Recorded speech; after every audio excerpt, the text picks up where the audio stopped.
students. How are you? I hope all are fine. And I would like to welcome you for the 10th class.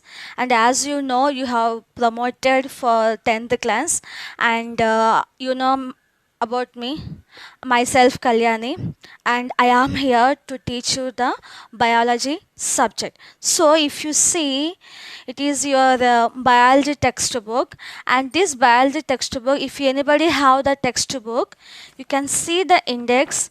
This biology textbook, it contains totally 10 lessons. It contains totally 10 lessons, and these 10 lessons are very important and very useful for us. It gives more information about our body and how the organs are going to function, and it is very useful. You are going to learn very interesting subject in this 10th class. So without delay, without our time waste, I'm going to start for your biology syllabus. That is, I'm going to start the first lesson. So our first lesson is the nutrition. Okay, I'm going to start today. That is the first lesson, that is the nutrition. So before moving into our main lesson, we will just recall some basic concepts. Okay, so you know the living organisms all made up of cell. You know, the cell is a basic unit of life. So if we consider our body is made up of number of cells. And as you know, the group of cells together organized as tissues, and these two tissues together organized as the organs, and these organs together organized as a organ system. This all you know well about this, how our body structure is well organized. And you also know that the living forms, the living organisms have some basic processes. They have some basic processes. These basic processes which are present in each and every organisms, these are mainly meant for their survival and the perpetuation of race. So whatever the processes which are present in each and every organism, that basic processes is mainly meant for their survival and perpetuation of race. Survival and perpetuation of race. So if you observe these two words, survival and the perpetuation of race. Survival means the organism to survive. You know, any organism to survive, they require food, respiration, and the transport of the blood, and excretion means nothing but sending out of the waste materials. And what is meant by the perpetuation of race? Continuation of the race means the continuation of the generation, from one generation to the another generation. So whatever the basic processes are present in each and every organism, those basic processes are mainly meant for their survival and perpetuation of race. So what are these basic processes? The basic processes which are present in each and every organism, which are mainly meant for their survival and perpetuation of race, we call them as a life processes. We call them as a life processes. So what is meant by the life processes? So the basic processes which are present in each and every organisms, which are mainly meant for their survival and perpetuation of race, is called life processes. And as you know, life processes is mainly involved to maintain the life in a proper manner, and it is mainly meant to maintain the life or to maintain the functions of our body in a proper manner. Without these life processes, the organism cannot survive. Understood? So this is the main importance of the life processes. Understood, ma? So once again I will repeat you. The life processes which are present in our body, These are mainly meant for their survival and perpetuation of race. Now, what are the life processes which are present in our body? Here I am going to tell you some of the important life processes. They are nutrition, they are nutrition, respiration, nutrition, respiration, transport or transportation, and excretion, and reproduction, and reproduction, and reproduction. So these are the main important life processes which are present in each and every organisms. So nutrition, respiration, transportation, excretion, reproduction. These are the important life processes. If you observe carefully, the first four, nutrition, respiration, transportation, and excretion, these four life processes mainly meant for the organisms to survive. For the organisms to survive. Whereas the reproduction, it is one of the life processes which are mainly meant for perpetuation of race, which are mainly meant for perpetuation of race, perpetuation of race. So the first four, nutrition, respiration, transportation, excretion, these four are mainly meant for the organism to survive, whereas the reproduction, it is mainly involved for the perpetuation of race in each and every organism. So we'll have some just small introduction about these life processes. Nutrition, it is nothing but food supplying system, and how we are going to take the food, which type of food and the nutrients, all we are going to learn in this nutrition.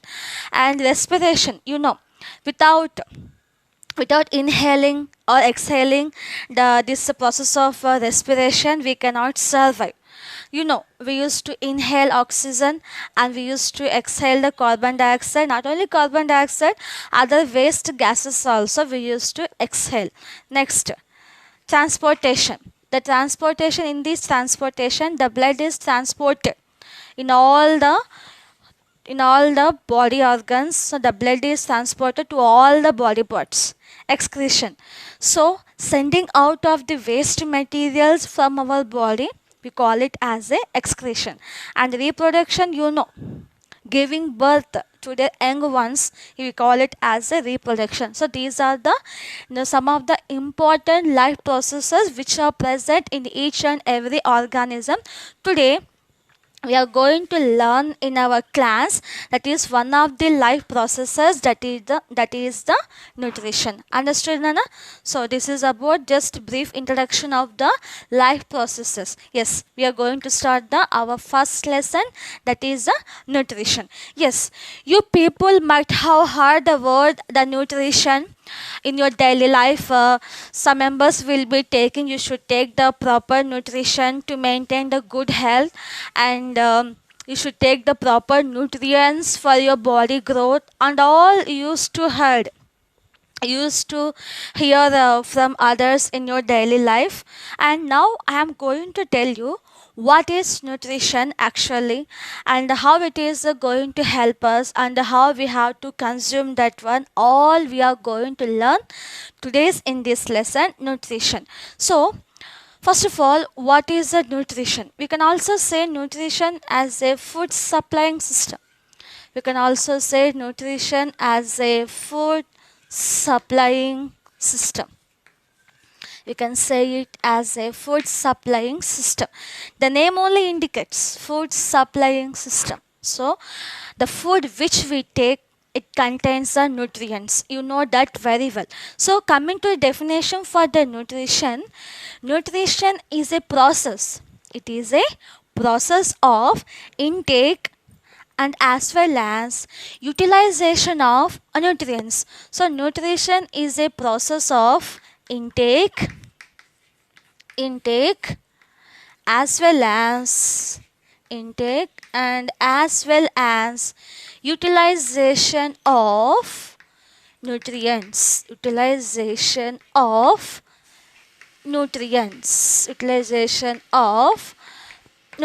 Understood, no? So what is meant by the nutrition? Nutrition is a process of intake as well as utilization of nutrients. So we used to what is that? Intake as well as utilization of the nutrients mean that nutrients we used to take in the form of the food, and after taking that one, the nutrients should be utilized in our body. A complete process we used to call as a nutrition. I repeat once again, nutrition is a process of intake as well as utilization of the nutrients is called as a nutrition. Now, what is meant by the nutrients? So, nutrients are the small substance or the compounds which are present in food. The organisms they used to obtain from their surroundings, and they used to use as a source of energy, or they can also use for their body growth, and they can also use for the maintenance of the body. Understood? So what is meant by the nutrients? Nutrients are the small substances. Nutrients are the small substances or the compounds, or the compounds are the compounds that are present in food. So nutrients are the small substances or the compounds which are present in food. The organisms they used to obtain from their surroundings, and they used to utilize that nutrients for the source of energy, or they can also use for their body growth, and they can also be used for the maintenance of the body. Now you know what is meant by the nutrition and what is meant by the nutrients. And as you know, these nutrients we used to take in the form of the food. Understood? So the food contains the nutrients. That nutrients we used to take. After taking that nutrients will be utilized by our body for the source of energy, or for our body growth, or for the maintenance of the body. That complete process we call it as a nutrition. Now you understood now what is a nutrition and what is a nutrients? Yes. I am telling here, nutrients are present in the food, and that food we are taking. So what are the essential nutrients which are required for our body? So now I am going to tell you our body require mainly 6 essential nutrients. 6 essential nutrients. 6 essential nutrients. So our body requires mainly 6 essential nutrients. So what are the 6 essential nutrients? I will say 5, and you can just guess the 6th one.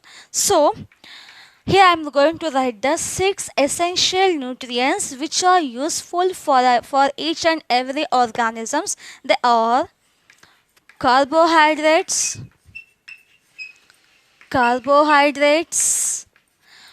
proteins,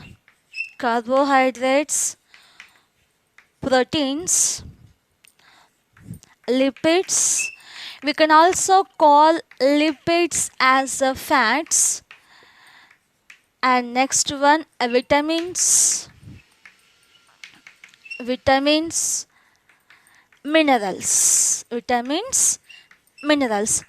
So here I have written first 5 essential nutrients. They are carbohydrates, proteins, lipids, vitamins, and minerals. Now can you guess the 6th essential nutrient? Anybody? I think you know the answer. The 6th essential nutrient is the water. Yes, Yes, ma. Water is considered as one of the essential nutrient, and as you know, our body is made up of nearly 70% of water, and number of biochemical reactions will be done in our body with the help of the water. So, water is also considered as one of the essential nutrients. So, these are the six essential nutrients which are required for each and every organism for their body growth and also for the maintenance of the body and also for their energy purpose also. So these essential nutrients we used to take in the form of the food. Understood? This is about the nutrition, nutrients, and what are the essential nutrients which are required for our body. Next we are moving to the next one. So these nutrients are, I have said you, these nutrients are present in the food. Understood? And just now I have said you, food is very important for all the food is needed by all the living organisms, and without food we cannot get energy. This all you have learned in the previous classes, isn't it? So food is needed by all the living organisms for for their body growth and also maintenance of their body functions or maintenance of their body and all. Yes, you know about the importance of the food you have been learning from the lower sections onwards. So the process of acquiring the food, it varies from one organism to the another organism. Means what? The acquiring of the food is different from one organism to the another organism, from one cell to the another cell. So now I am going to tell the modes of acquiring the food, modes of acquiring the food in each and every organisms. So remember one thing, ma, food is needed by all the living organism, and it is mainly meant for as energy source, and it is also meant for the body growth, and the food it is also used to maintain the body temperature also, and it is also used to maintain the some of the functions in our body. Why? This food contains the nutrients, that nutrients are very helpful for our body. Understood? So the mode of, so different, for example, if we take amoeba, it is a unicellular organism. If we take the human being, we are the complex organism. From the simple organism to complex organisms, the mode of acquiring the food and also the varieties of the food we take, it varies from one organism to the another organism. So now I'm going to discuss about the modes of acquiring the food. Modes of acquiring the food. Modes of acquiring the food. Okay, ma? Yes, I'm going to discuss the modes of acquiring the food. So, in this modes of acquiring the food, the nutrition, okay, it is mainly divided into two types. So, we have mainly two modes of nutrition. They are autotrophic nutrition, autotrophic nutrition, autotrophic nutrition, and heterotrophic nutrition. Heterotrophic heterotrophic nutrition. So there are mainly two modes of nutrition. There are mainly two modes of nutrition. They are autotrophic nutrition, and second one it is a heterotrophic nutrition. So now I'm going to give some brief introduction about the autotrophic nutrition and the heterotrophic nutrition. Yes, you might have heard this word autotrophic and heterotrophic in the previous classes. Even though I would like to recall the what is autotrophic nutrition and what is the heterotrophic nutrition. So autotrophic nutrition Yes, what do you know about the autotrophic nutrition? You know well about this one. So, what is meant by the autotrophic nutrition? The organisms which they can prepare their own food materials by the process of photosynthesis. We call them as a autotrophic nutrition. I repeat once again. What is autotrophic nutrition? The organisms which they can prepare, which they can prepare, they can prepare their own food materials, they can prepare their own food materials, their own food materials, their own food materials by the process of by the process of by the process of photosynthesis, by the process of photosynthesis. Understood, ma'am? What is autotrophic nutrition? So the organisms which they can prepare their own food material by the process of photosynthesis, we call it as a autotrophic nutrition. So can you guess which organisms will come under this autotrophic nutrition? You know well about all the green plants, all the green plants, all the green plants, blue green algae, all the green plants, blue green algae, blue green algae. So these are the some of the examples for the autotrophic nutrition.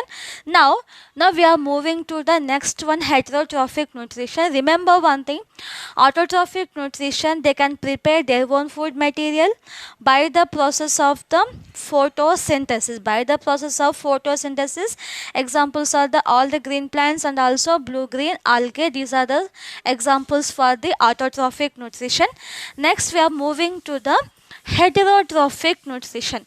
Yes, now you can guess what is meant by the heterotrophic nutrition. Heterotrophic nutrition.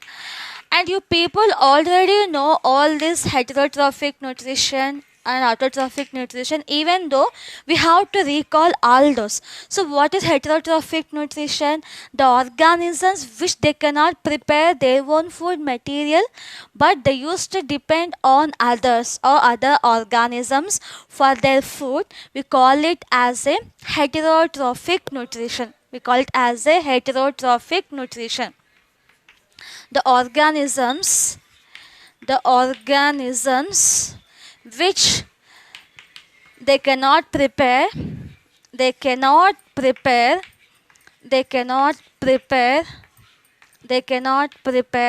their own food material, they cannot prepare their own food material, but depends on other organisms, depends on other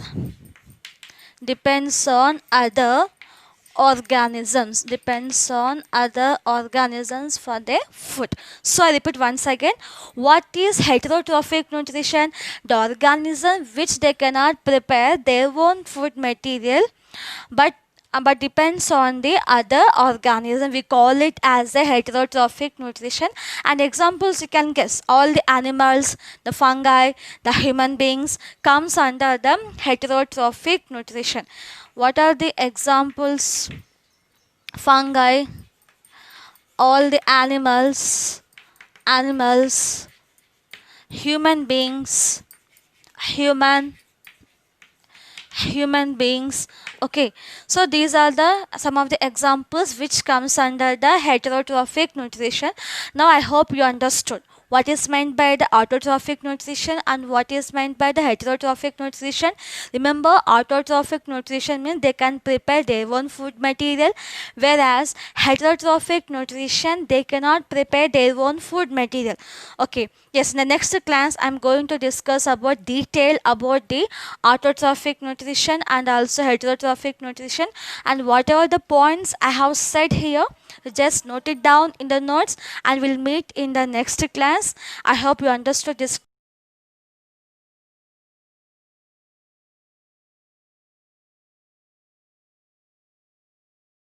Green plants are called autotrophs because they can make their own food. This mode of nutrition is called autotrophic nutrition.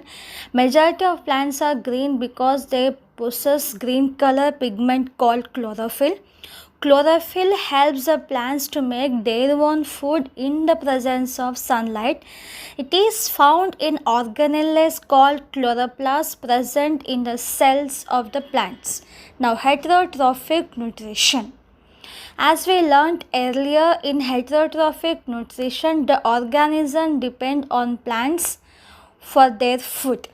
Now we will see the differences between autotrophic nutrition and the heterotrophic nutrition. So in autotrophic nutrition and heterotrophic nutrition, if we see the differences, we will find it in autotrophic nutrition, organism prepares its own food, whereas in heterotrophic nutrition, the organism depends on other organisms for food. And coming to second point, food is prepared from carbon dioxide and water in presence of sunlight. This is in case of autotrophic nutrition. Whereas in heterotrophic nutrition, food cannot be prepared from carbon dioxide or water. In coming to third point, in autotrophic nutrition, green plants and certain bacteria like blue-green algae have autotrophic nutrition. Whereas in heterotrophic nutrition, all the animals, most bacteria have heterotrophic nutrition. In autotrophs are producers in the food chain, heterotrophs are the consumers in the food chain. Now students, all of you note down the differences between the autotrophic nutrition and heterotrophic nutrition. Write it with neat handwriting. That's it. This is about differences between the autotrophic nutrition and heterotrophic nutrition. Remember one thing, autotrophs or autotrophic nutrition, it is a mainly they can prepare their own food material by the process of photosynthesis, whereas heterotrophic nutrition, they used to depend on other organisms for their food. This is about the autotrophic nutrition and the heterotrophic nutrition. I hope you understood well. So note down these points. That's it. That's it for today's class.